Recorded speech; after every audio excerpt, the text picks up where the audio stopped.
OK， 这个是改款版的 Toyota Camry。那因为现在是下着雨 ，Camera 在淋着雨，所以我还是不好这样一直讲下去啦。所以我接下来就拍一些画面，等下我再用voice over 来跟大家解释这个 New Camry 2022年改款版的 Camry 到底改了哪一些东西，在它的外观上还有内饰啊，多了什么样的 features 等等。所以影片开始之前，记得订阅 subscribe 我的频道 and let's move on。虽然采用了同样的 LED 车头灯，但是改款版 Camry 在前格栅的下方做了一点修改，它采用了更低更宽的造型设计，雾灯的旁边多了 C 字形的边框。侧尾灯看起来没有什么不同啊，但是如果你再仔细去看的话，会发现它加入了黑色的元素，多了一点神秘色彩。全新的 Twisted Dark Sport 轮圈，尺寸维持在235/45R18。标配 Bridgestone Turanza T005A 轮胎，这是一款强调速进性和过弯稳定性的 Premium Comfort 豪华型舒适轮胎。改款前的 Camry 提供 Full Size 全尺寸的备胎，而改款过后的 Camry 就换成了尺寸较小的 Temporary Tire， 但行李箱空间并没有因此而提升，同样维持在493公升，算是中等大小，因为 Accord 有570 L。Passat 有586 L。2022年改款版 Camry 只有一个款式，就是 2.5V， 而我们目前还不清楚 UNW Toyota 会不会再追加一个 Hybrid 混合动力版本。同级的 D segment 主要对手有 Honda Accord、Mazda 6和 Volkswagen Passat 等等。车厢内部最大的分别是，原本那个8寸的内厢式萤幕，现在换成了一个9寸的半悬浮式萤幕。冷气出风口也从上方改为下方。那除此之外呢，这个改款版 Camry 里面也多了非常多好料。那至于细节方面呢，我就一边开车一边和大家分享。中国人经常讲3大件，汽车3大件：发动机、变速箱、底盘。就是我们讲的 engine gearbox 和它的 chassis。那这个 New Camry 呢，它跟改款前呢就换了新的引擎、新的变速箱，但是保留同样的底盘。所以它虽然是一个 facelift， 虽然是一个改款，不过引擎、变速箱都换掉了，那它肯定跟之前的有很大的不同。因为它现在用的这个是代号叫 A25AFKS， 也就是 Dynamic Force 引擎。我对这具引擎跟这个8速自动变速箱并不陌生啊，因为我最早在 Lexus ES250 还有 Toyota RAV4 上面试驾过这个 2.5 L 的自然进气引擎，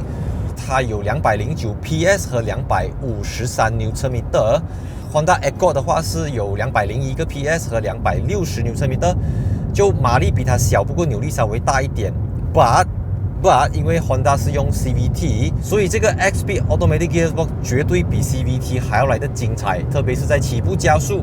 还有中高速域的时候。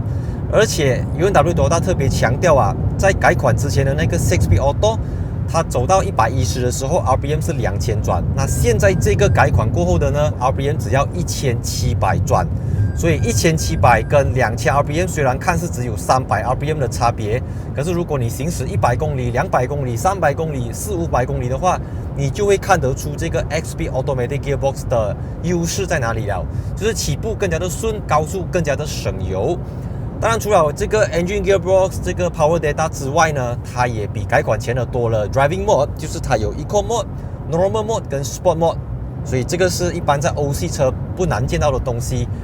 而且这个2022年的 Toyota Camry 它也多了 Paddle Shifter 换挡拨片。这个 TNGA 的特性就是它有低重心、高刚性，然后有良好的行车视野。而最重要的就是它的这个 Double Wishbone 的 Rear Suspension， 就是后面的独立悬挂。当你在高速行驶的时候、高速过弯、摇摆的时候，你看这辆车子你不会觉得害怕，它整个很贴地。虽然它只有18寸，而它的竞争对手我们说 Mazda 6是用19寸。那 Volkswagen Passat R-Line 的话也是用19寸，那18、19寸，如果你不是走到140、160的话，我觉得倒还好。NA Conventional Automatic Gearbox 这种 Top Converter， 它虽然不是说很令人刺激的东西，不过它就让你在驾驶起来的时候非常的 smooth。其实你看它都已经跟 ES 用同一个引擎、同一个 gearbox、同一个 TNGA-K 的底盘，只是当然啊 ，Lexus 作为 Lexus 它在很多地方都用了 aluminium 的铝合金材质啊，用了一些比较高刚性的东西 ，material 会有不同。不过就整体的架构方面，它还是一个 TNGA-K。So 你都知道 Lexus ES 卖到300多千嘛，30多万甚至350千左右。那这个 Camry 如果没有意外的话，价格都会落在190到200多千左右，就这个 price range 啦。所以就这个设备方面啊，你可以看得到这边这个已经不再是内厢式萤幕，它是悬浮式萤幕了。而且它的里面也有360度全景摄像镜头，就保留了这个电子仪表板，而且之前那个它用的是 Tiger Wood 的这个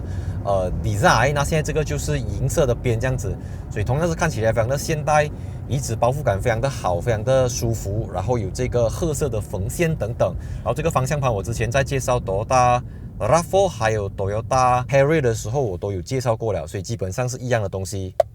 这些材质。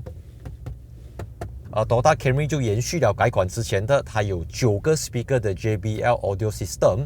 觉得它是算是不错的。当然，因为最新的 Passat RI 用了 Harman Kardon， 那应该会比这个好。Honda Malaysia 的那个 Honda Accord 它也有10个 speaker， 所以你来到 D7 都是9个 speaker、10个 speaker， 有的给你 Bose， 有的给你 JBL， 有的给你 Harman Kardon， 所以我觉得 couldn't be better 啦，就是有给到你这一种 Premium Car 的感觉。OK， 所以我们3、2、1 Go Sport Mode。Please obey all traffic regulations. 2.5 Liter Dynamic Force 加上 XP Auto 就是给你这样子的感觉，舒舒服服，非常顺畅的一个起步加速的感觉。它没有贴背感，它没有暴力感，不过你要照顾后面的乘客嘛。当然，除了引擎、变速箱、Pedal Shift、驾驶模式、9寸的荧幕之外，这个2022的 New Camry 呢，它也加强了这个 Toyota Safety Sense 主动式安全辅助系统，像它就有这个 Dynamic Radar Cruise Control with Stop and Go function， 就是它现在是有 Full Speed 全速域的功能，它就有 Low Speed Follow， 就是塞车的时候可以跟前面的车子跟到停，前面的车子走它就跟着走，它多了Curve Speed Reduction， 就是以前当你在换 lane 的时候呢，它就会 keep going， 有点怕人啊，所以当它侦测到那个车子走了过后，你要切 lane 的时候，它会降低你的速度。它的这个 Pre-Collision Warning 也加强到可以侦测路上的行人还有这个脚车骑士。以前是只能够侦测到车子，所以它能够侦测到更多东西。而且它的 Rear Cross Traffic Alert 现在多了一个 Braking 的功能，就是以前当你退车的时候，有车子经过，它会哔哔哔发出警示声。这个 New Camry 它也有 Lane Tracing 的功能，就是它会跟着这个马路的线去走，所以当你不小心动到线的时候，它会帮你拉回来，这样子就是类似于一个半自动驾驶的一个系统了。当然，我要再次提醒大家，这个东西只是当你必要的时候你要用到。它只是用来保护你，而不是让你去依赖它，让你手不用抓 steering 这样子啦，没有。所以其实这个 New Camry 啊，我真的是，我觉得可以用十全十美来形容它了。因为在我上一次介绍 Camry 的时候，我一直说它美中不足这个，美中不足那个，美中不足的是，那这辆车子它不会让我用美中不足这4个字，因为电视机它本来都不是电视机嘛，它现在只是弄成一个相当好看的 floating screen 悬浮式萤幕。虽然它还有一些按钮，不过就可以接受，至少有 Android Auto， 有 Apple CarPlay， 所以 UNW Toyota 也有在聆听消费者的一些 feedback。就消费者要 Dynamic Force， 它就给你 Dynamic Force； 消费者要 XP Auto， 它就给你 XP Auto； 消费者要 Android Auto、Apple CarPlay， 要 Floating Screen， 它全部都给你。当然，我目前此刻我不知道 Toyota Camry 的价钱是多少，不过考量到 RAV4 卖215千 ，Harrier 卖250千。然后它原本就卖这188千，所以它不可能，我觉得它不会贵过 Harrier 啦。但是它的价钱跟 RAV4 会拿来怎样定位，我就不是很清楚了。因为同样的引擎、同样的 gearbox、同样的底盘，然后 RAV4 有更大的空间，然后跟SUV 还是 SUV 嘛，所以它作为一个 D7 sedan， 如果它要卖到200多千，它要面临的对手就是 Mazda 6、Passat 或者是BMW 218i Grand Coupe。Mercedes-Benz A200 Sedan 这些对手了，因为马来西亚消费者，当你去到超过200千、210千、220千，为什么我还要叫 Toyota 呢？所以这个东西是必须要 Toyota 要用它的 confidence， 用它的 reliable， 它的 reliability 去说服消费者说，这个价钱买 Toyota 好过你去买那些 low spec 入门级的 Continental car。我的身高是178cm， 我现在坐在2022改款版的 New Camry。所以这个2022年版的 New Camry 呢，它的车身长度和车身轴距是没有变化的，轴距是2825mm， 也是比采用相同平台的这个 Lexus ES 短了45mm。所以今时今日，当我们讲到 D segment， 你不是买 D segment 来驾而已，你不只是买一辆 D segment 来驾。当你要买一辆 D segment 的时候呢，更多时候你要考量到后排乘客、后排空间、后排的高级感。所以回到15-20年前呢，如果你拿 Mercedes-Benz W210 E-Class 来比的话，其实这个 Camry 的车身长度还有轴距都是跟那个年代的 E-Class 非常接近啊。所以在你小时候，在我小时候的时候， Camry Echo 是跟 E-Class 5 Series 同样一个轴距、同样一个类别尺寸的。可是随着德国车他们的 C-Class 3 Series 越来越长，他们的5 Series E-Class 越来越长，就弄到这个车子现在对标的反而是 C-Class 和3 Series 了。那我们讲回这个2022年的 New Camry 它做了一些变化，让到它可以跟这个 Lexus ES 非常的相似。像是它这个东西是改款之前也有了的，就是叫 Boss Switch， 你可以透过这个 button 去调整前方椅子的椅背，还有这个前后。当然，让这辆车子脱颖而出的就是呢，它有一个 Center Console， 就是在中央扶手这边，它多了一个控制台。那这个控制台呢，有非常多的功能。第一个就是它可以调整后面的遮阳帘 sunshade， 因为在改款之前呢，你只能够透过仪表板里面去调整，是有一点不方便啊。那现在这个就非常的实用。然后最重要的就是呢，你可以调整这个冷气的温度，透过这边，然后你也可以调整椅背的这个倾斜程度。看到吗？向前倾斜，然后再向后倾斜。我相信目前马来西亚同价位的 D segment 里面，几乎没有一个对手可以给到你 Electric Reclining Seat 在你的后座这边。然后除此之外，你也可以透过这边去调整你的这个音响的音量大小啊，要播放什么频道都可以。所以你坐在这个位置，你是对这台车子有绝对的主动权，不管这个椅子的前后。遮阳帘要升起来、降下来，还有这边有一个手动的遮阳帘，或者是冷气的温度等等，你都可以透过这个中央控制台去调整。然后如果你要去后面拿东西的话，它有一个小小的盖子，就伸过去。但是呢，东西是这样子的，有一好没有两好。你有这样子的一个中控台，可以椅背的倾斜往后调整，但是据我这样看，它是没有60-40分离倾倒功能的啦。OK， 所以我觉得 Camry 的这个空间大小对于我178cm的人来讲是非常的舒服。然后就我过去的乘坐体验，我们说 Accord、Camry、Mazda 6、Volkswagen Passat 来说，它是最好的。Camry 的后座是它的 cushion、它的包覆感、它的整个后悬挂，它是 double wishbone 嘛，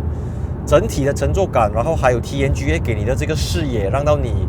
非常的舒服，非常的不容易晕车。所以你说同级 D segment 的后座，我觉得只有新的 Hyundai Sonata 跟它可以 fight 这样子罢了。如果你是买来载老板、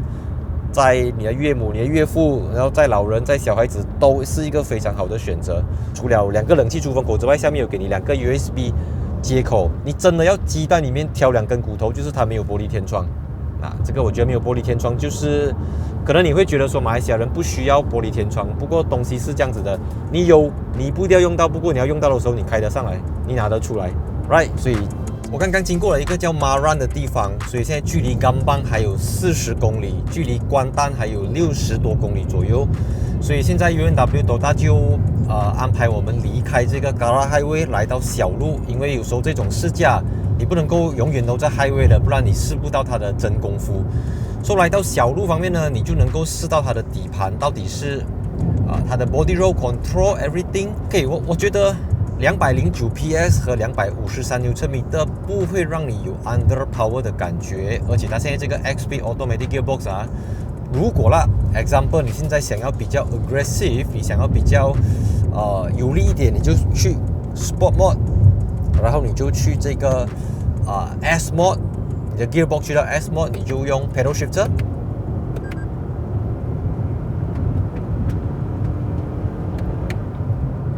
，No drama， 还是非常的Toyota。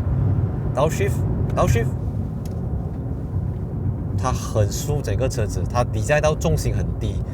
所以一般上我们都觉得这个 XP Automatic Gearbox 它一定会比 6-Speed Automatic Gearbox 还要来得大，因为你更多 gear 了嘛，对不对？更加大，更加重。可是没有这个 iShin 的8速自动变速箱呢，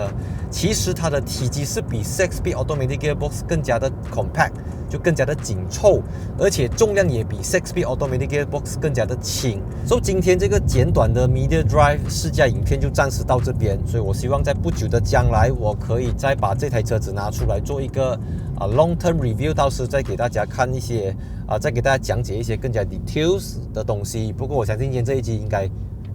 应该都把该讲的东西讲到七七八八了啦。还没有订阅的朋友，记得订阅我的频道，也欢迎 follow 我的 Instagram account。And see you in my next video. 3, 2, 1, cut. 这边是哪里啊？这边是 Jalan Gambang。对，这是一个裴明华小多用途礼堂。这什么地方呢？没有来过这个地方。因为我们的目的地是 Manggala Resort。Resort 就是距离关丹有点距离的一个地方。才有，错不？